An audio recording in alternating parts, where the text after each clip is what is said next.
Hi, welcome back to another video. So as you can already tell from the title and the thumbnail, today's video we are going to be reading the winners of the 2023 Goodreads Choice Awards. So this year I really didn't have time. Normally I like to do reading the nominees video, right? So like I read as many nominees as I can before the results come out. Yeah, that's not happening because the results are already out, but I did react to the opening round nominees if you would like to check that out up above. Yeah, so we are just gonna be reading the winners for 2023.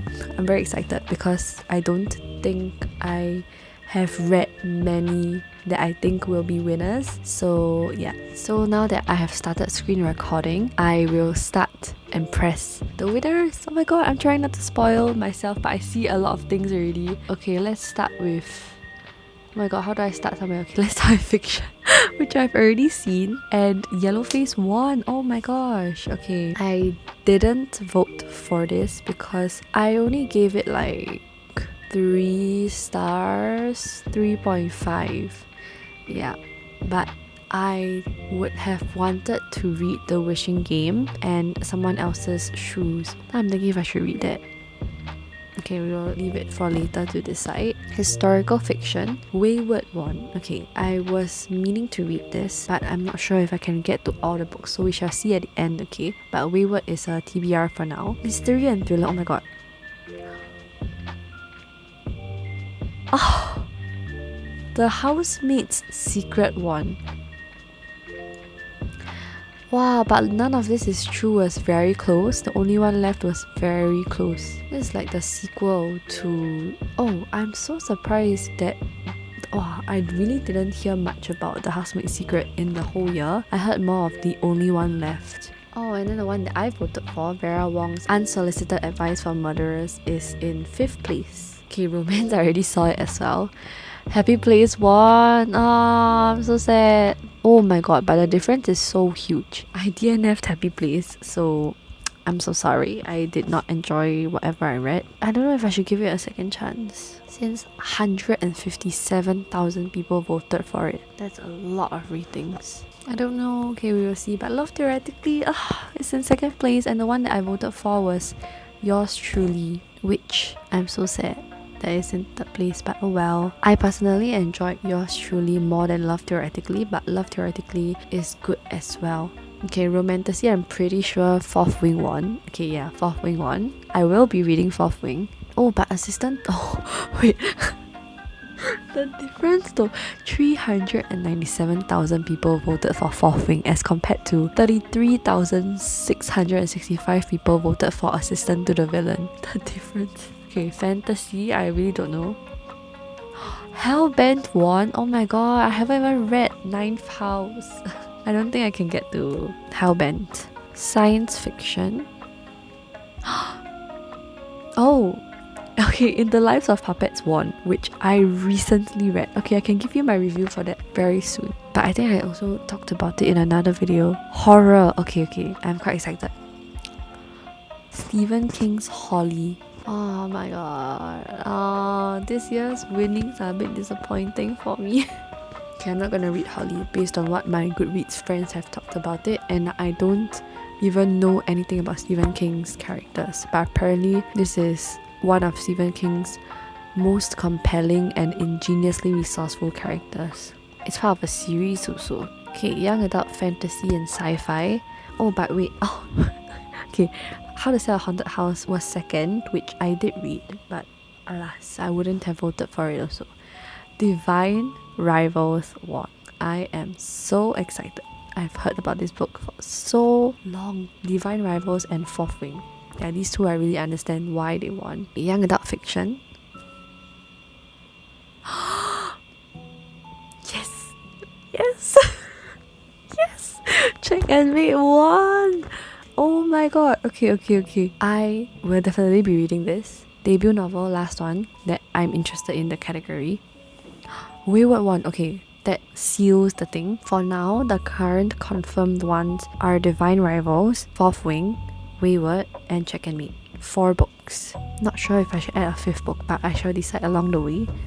Hi! So I'm finally continuing with this video, and I realized that I said in the previous clip that I was going to elaborate more on my review of In the Lives of Puppets, but then I didn't talk about it. I have since decided that I will just direct you to the video up above where I did read it, because I feel like I don't want to be too repetitive.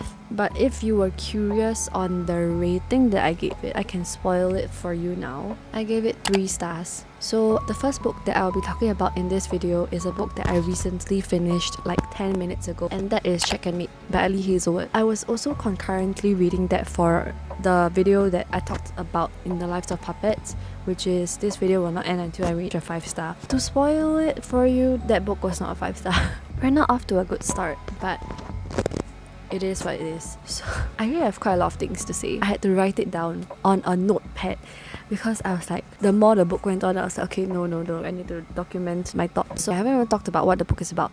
Okay, so the book is about Nolan and Mallory, and Nolan is like the world's #1 chess player in the rankings, and Mallory is someone who played chess when she was 4 until she was 15, or 5 to 14, sorry. She was playing in unrated tournaments. Then something happened such that she quit chess until she was 18, and she was coerced by her best friend to join her team of chess players to participate in a tournament for charity. Then that was when she played against Nolan, who she then won against, and everyone was like, who is this girl that won against the #1 player? And then things progress from there. She becomes a pro player, they develop feelings, things like that. And this is Ali Hazelwood's first young adult romance, which I thought was quite refreshing because it's like the first time that she's doing YA, and the characters are 18 and 20. Let's talk about what I liked first, because I did still enjoy parts of the book, such that I decided to give my final rating of this book to be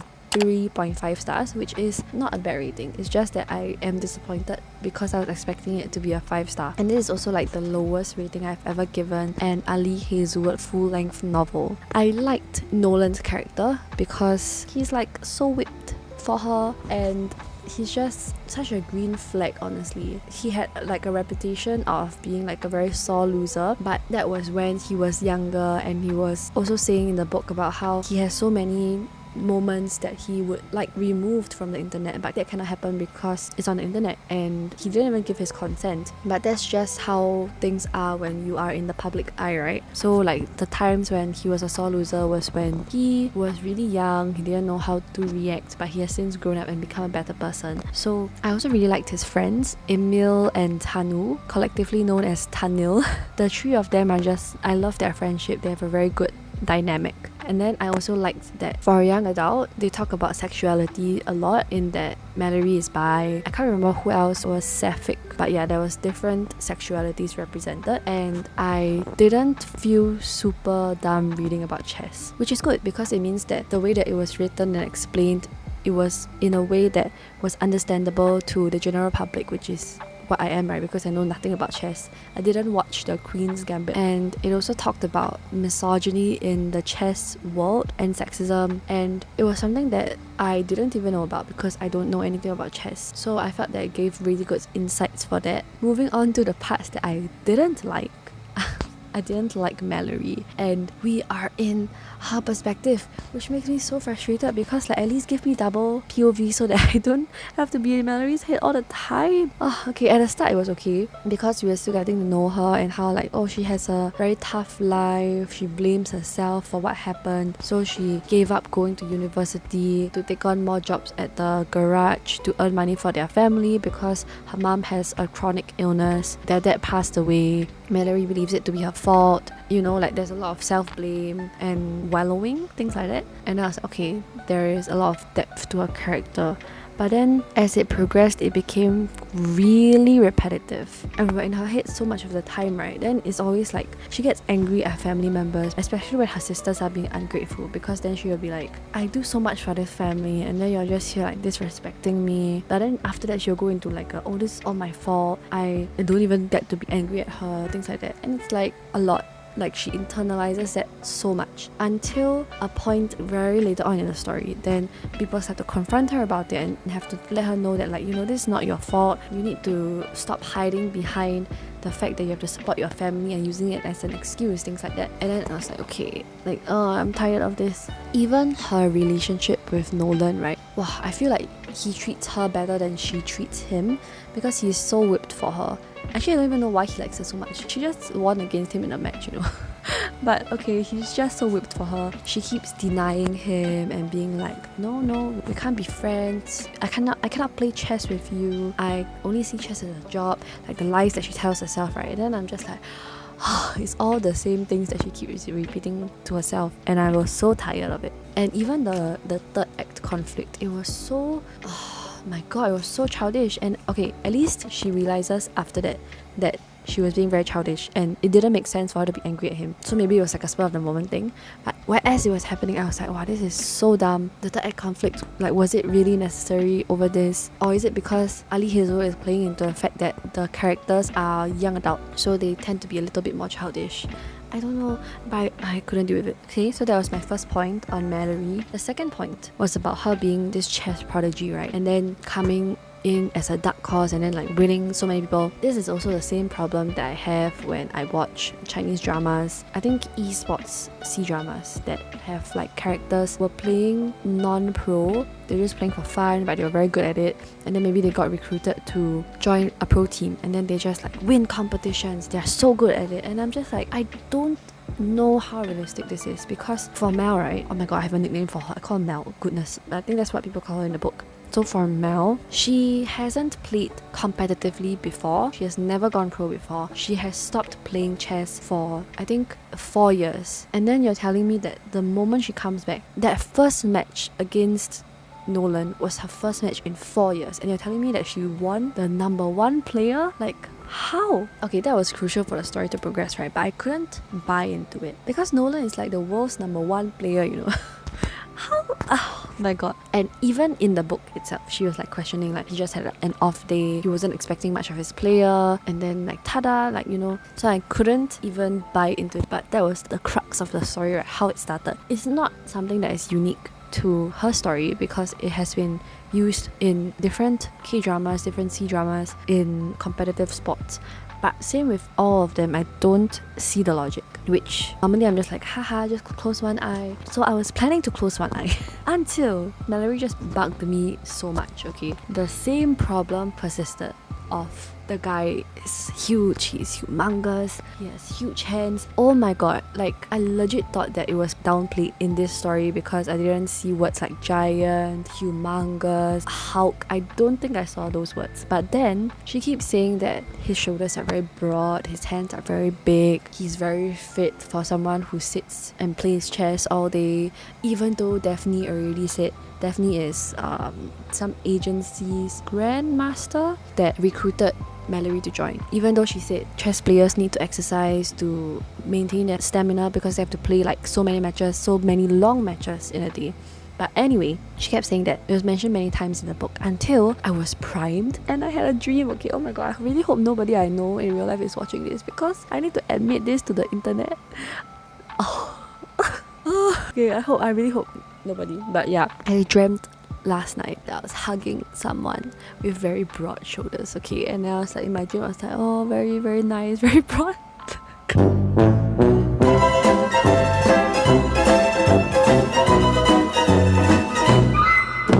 Oh my god, I can't believe I actually decided to keep this in. Okay, yeah, I was actually primed to dream that because of how often Nolan's broad shoulders were mentioned. And I'm just like, okay, like, way to make me feel single. Have I ever hugged somebody's broad shoulders before? No. Did I dream of it? Yes. Yeah, okay, I'm done processing what I just said. So yeah, that was just something that happened to me. Okay, the last point that I have to say, right? Oh my god, I've been talking for 15 minutes. I need to stop. Easton is Mel's best friend. And in the start of the book, Easton went off to college, but Mel didn't because of the same reasons I said just now. She wanted to provide for her family. Even though she could accept scholarships, they would only pay for her school fees, but not her living allowance.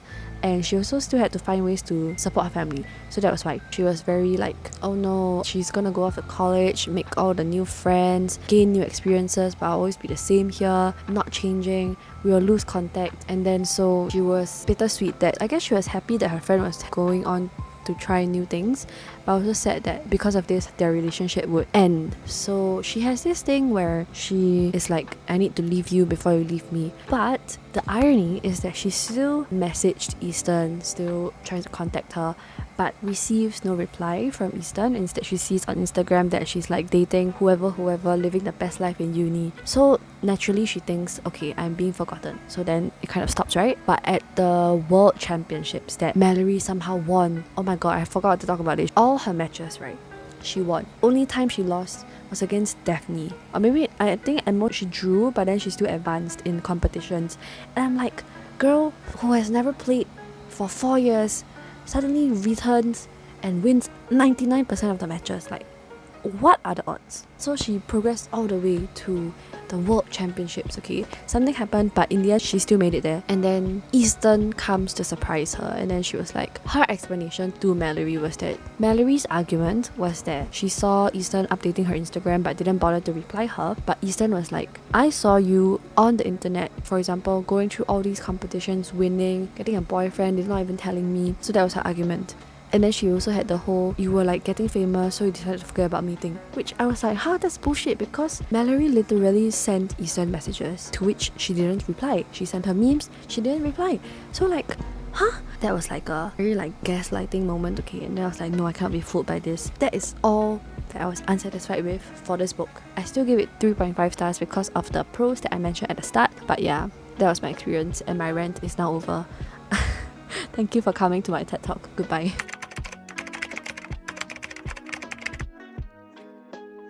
Okay, hi, I'm coming back to update this video because I have finished Wayward, which was the best historical fiction of 2023 according to Goodreads voters. I would say that I was very pleasantly surprised, and I can see why it definitely won the historical fiction category, because I'm not someone who likes historical fiction anymore, but I really enjoyed my reading experience of this book. So yeah, on to my previous self. In this story, we follow the perspective of 3 different women. It's also different timelines across 5 centuries.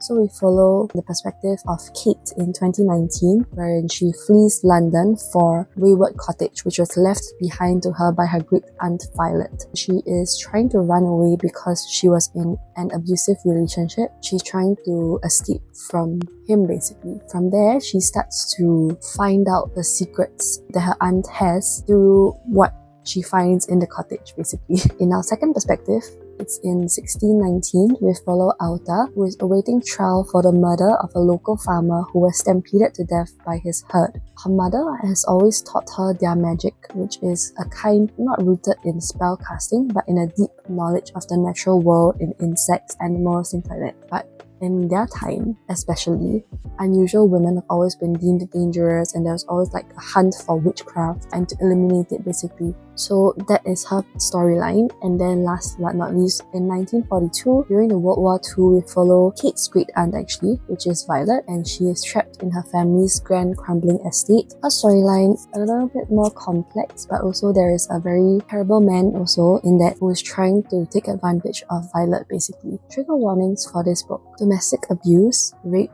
abortion, sexual assault, death of a parent, miscarriage, war, suicidal thoughts, and car accident. I have to say that I was very pleasantly surprised by this book because I didn't read the blurb before going in, but I was sucked in quite quickly. All along, I thought this was like a gothic thriller, and I was kind of dreading going in, but it's actually not. It's more of historical fiction and the mystery of how these 3 women's lives intertwine across time, right? It's really, really surprising. So I'm very happy that this took me by surprise and I actually enjoyed it, because the writing was really good. Like, the 3 different perspectives had very fleshed out storylines that made you want to follow them. Although I would say that I had a preference for certain storylines over the others. The others weren't like boring at all. I wouldn't want to skip them mostly. Yeah, you will want to look for the 3 women in this story, and I was just very, very pleasantly surprised. Actually, nothing else that I want to say, because I don't want to review too many things. I think you just have to read it for yourself, because it's like, wow. I wouldn't expect this storyline to draw me in so much, so maybe it was really like the low expectations. I don't know, it was really, really surprising. I really liked the story. So yeah, I will come back and update when I have continued to read the next book for this video. Okay, hi! So I'm finally coming back to update and close out this video. Actually, I'm gonna use this same clip for both videos because this book is being featured in both. So basically, this last book for this video won Best Romantasy, and that book, as you would know, is Fourth Wing by Rebecca Yarros. I don't know if I pronounced that correctly, but this book, oh my gosh, I have to share with you like my story, okay? Because I think I picked this up 2 times before, like this was the 3rd time that I picked it up. And I think at the point in time when I read the book, I wasn't very into the story just yet. I think I was listening to the audiobook, and for me, I didn't really like the audiobook. It felt very flat. So I dropped it. Also because at that point in time, I hadn't read the other books for the video yet. So I thought, okay, let me hold off on this last book. And so when I finally read it this time around, I was finally immersed in the story. And oh my goodness, I must say that the ratings for this book are very, very controversial indeed. Like either 5 stars or 1 star. And I was like, oh, but let's talk about trigger warnings first then. Trigger warnings for sexual content, death, violence, death of a parent, war, injury detail, vomit, and grief. So, this book, I read it via ebook and I highlighted quotes, right? As usual. I had 119 quotes. This book is really freaking long. 663 pages, and I think I read it in less than 5 days. Other than my 119 quotes, I even wrote down pointers that I wanted to share just in case I forget. And I have 11 points. 11! Oh my goodness. Let me try and show it to you, okay? Can you see it? Can you see my 11 points? Yeah, it's a lot. Okay, so I think it's a good sign when I can read like a really freaking thick book in less than 5 days, especially considering the fact that I'm not so much into fantasy anymore. Not say like I don't read them completely, but it's a bit hard for me to get immersed into the world building and things like that. But this book, holy moly. So if you haven't heard of what this story is about, it's basically, for one, I would recommend just going in blind because that's how I read the book and I really enjoyed my reading experience. Let me just quickly skim through the Goodreads plot summary to see what I can talk about. Basically, we are following our main character, Violet Sorrengail, who is 20. Okay, now I know how old she is. I always thought she was 18. In this world, there is this thing called, I'm so sorry that I cannot pronounce the names, okay? Basjaya War College. I'm trying to think of how to best explain this. Violet was supposed to enter the scribe quadrant, okay, where you live a quiet life among books and history. That's what she has been training for her whole life, until her mother, who is a commanding general, she ordered Violet to join the hundreds of candidates striving to become the elite of their country called Navarre, which are dragon riders. So when you enter to become a dragon rider, your chances of surviving are very slim in that you either graduate or you die. Especially for Violet, she only received the order like 6 months before she had to enlist in becoming a dragon rider. So she only had 6 months to train, and she is smaller than everyone else, and her body is always described as being very brittle, and death is only a heartbeat away. She's always been in pain. Her joints and bones crack very easily, more than the average person. And in this world, dragons are the ones who choose whether or not to bond with the students who are studying to become dragon riders. Okay, so there are a lot of ways for dragon riders to die. For Violet, it's just her trying to survive to see the next sunrise every day. And also, when she enters, she is constantly being hunted because of her status as the daughter of the commander, of being a Sorrengail, especially by Xaden Ryerson, who is the most powerful and ruthless wing leader in the Riders Quadrant of 4th Wing, and he is the son of the rebel whom her mother executed many years ago. So a lot of people are out to get her, and that's how the story starts. And I really enjoyed this story, and from this plot alone, if you're interested to pick it up already, then please do know that I gave it 4.75 stars, but I'll round it up to 5 on Goodreads because of all my reasons that I'll list later. But I also have a few gripes with the book, which is why I couldn't give it the full 5, but I will still round it up to 5. So what I enjoyed about this story is that I really like the feeling when I'm reading a book and I can just want to continue reading and I don't want to watch my shows, which is a very good sign because the shows that I watch are very entertaining. So for a book to be more entertaining than that is very, very good. And there was a point in time wherein I was watching a very good show, and my book, which was this book, was also very gripping, which I was like, I'm winning in life at both. But yeah. And I already mentioned that I'm flying through this long ass book, so I finished it really, really quickly. And I think there was a time where I just sat on my bed and read for like I don't know how many hours straight, because we were reaching like a very interesting part in the story, and I was like, yes, like it's really gripping, the plot points. Because there's a lot of things you have to be scared of, in that there are always challenges out there for Violet in terms of trying to survive each day, each challenge, all the way until graduation. And then there's also people who are out to get her. And then you have also reached the point where, oh, like, okay, the dragons are finally starting to bond with the riders, which dragon is going to bond with who, and that kind of thing. And when the dragons entered, oh my goodness, so good. I love the dragons so freaking much. I went to search for fan art just to put a picture to my head, and I keep imagining, okay, that might be spoiled. So I'll save that part for later. It's just very intriguing for me to enjoy this book so much because it's very thick, and I find like thick fantasies a little bit intimidating at this point because there's a lot to get through, but it didn't feel that way at all to me. Perhaps because I was reading it as an ebook, but yeah, I'll never know. One interesting thing about this was that the author did world building through the main character blurting out facts about the history of this world when she gets nervous. So for example, she might be trying to focus to like keep her balance or things like that, and then she will just blurt out things like, oh, okay, in ancient history we used to have that kind of thing. And I thought it was quite interesting in that that's how the author chose to build the history of the world. And for some, they might view this as like a fault on the author's part because they felt that the author didn't know how to build the world, so they make the main character say these facts. But I thought it built more of her character because she studied to be a scribe, and as a scribe she used to like interact a lot with the history tomes and things like that, right? So I thought that was quite smart. But yeah, that's my opinion. The pairings were very predictable, so you might fault the book for that, but I didn't have much issues with that. I clearly knew where we were going, and I was just like, okay, I like this journey and I just want to find out more. So yeah, I'm just gonna go into more spoilery thoughts right now. So if you don't want to hear any more spoilers, you can just stop watching. But I just want to document it because I have so many things to say. For one, okay, these are gonna be like both good and bad, okay? I didn't know our main character had a disability rep because she just kept being described as being very fragile and very weak. So her disability wasn't really documented or stated straight. So you have to kind of read between the lines. For me, I just thought that, I don't know, she was just generally born weaker, but that didn't mean anything. But maybe I wasn't reading too much into the lines when I should have. There were a few cheesy parts from this book, I would say. For example, she kept finding Zayden hot, and then she would keep saying things like, oh, he's so hot, why must he be so hot and so mean at the same time? He's gorgeous, he's a little beauty, everything, okay? And I'm just like, okay girl, calm down.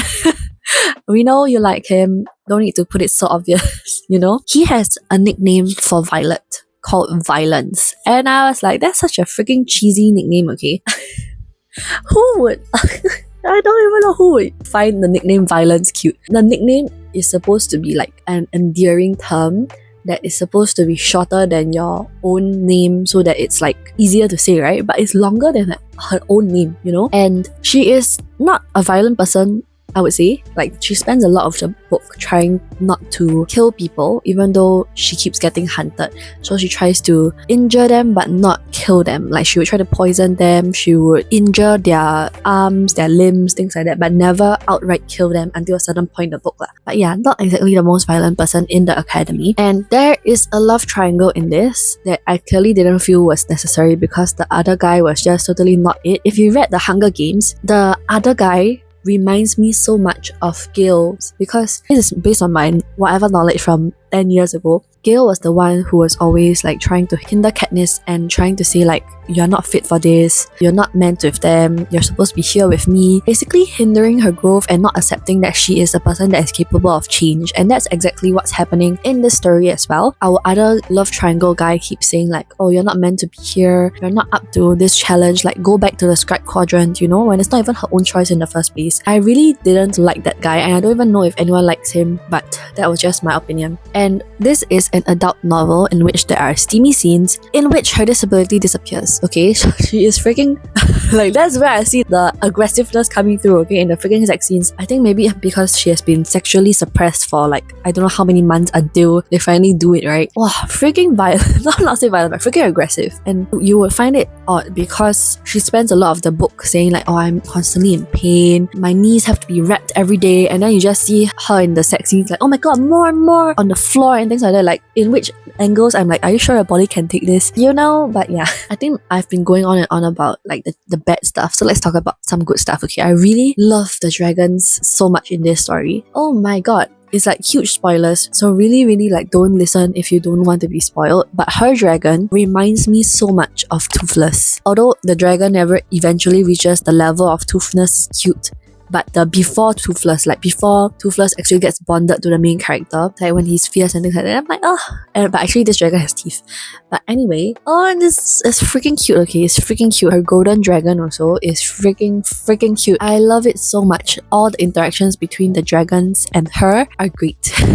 I love it so much. I have seen negative comments of this book about how it's repetitive. Every trope that has been used in other fantasy books are just reused in this, and people like it. I don't know because I haven't read a lot of dragon stories, but there is a plot point that I see like, okay, this has been done before, but I didn't feel like it was very boring. I really liked the interactions. So while other people may have negative comments, I for one really like this. And it's very rare for me to like a book so much. So I'm just gonna say that I like it, okay? And I'm very glad because this is a Goodreads choice winner. I can see why it won. But yeah, I really enjoyed this. Can't wait to read the next book, even though the next book is even longer. It's a great time. It's a great time, honestly. And I have been blabbing and yapping for freaking 18 minutes. I unfortunately can't have an opinion on whether or not this book has a lot of similar tropes, but I was reminded of certain elements. For example, like I mentioned Toothless and the Hunger Games. But other books I didn't really get reminded of when I was reading this. So I would recommend you to read other people's reviews, like the negative ones, if you are concerned. But for me, I'm just trying to say that I really enjoyed this book. And I don't know, just made me really happy. But yeah, that's all I'm gonna say for this book. I think that's all for this video as well. So if you enjoyed, please give me a thumbs up. Consider subscribing to my channel to see more of such content. I hope you're having a great day or a great week whenever or wherever you're watching. Remember to stay hydrated, and I'll see you in my next video.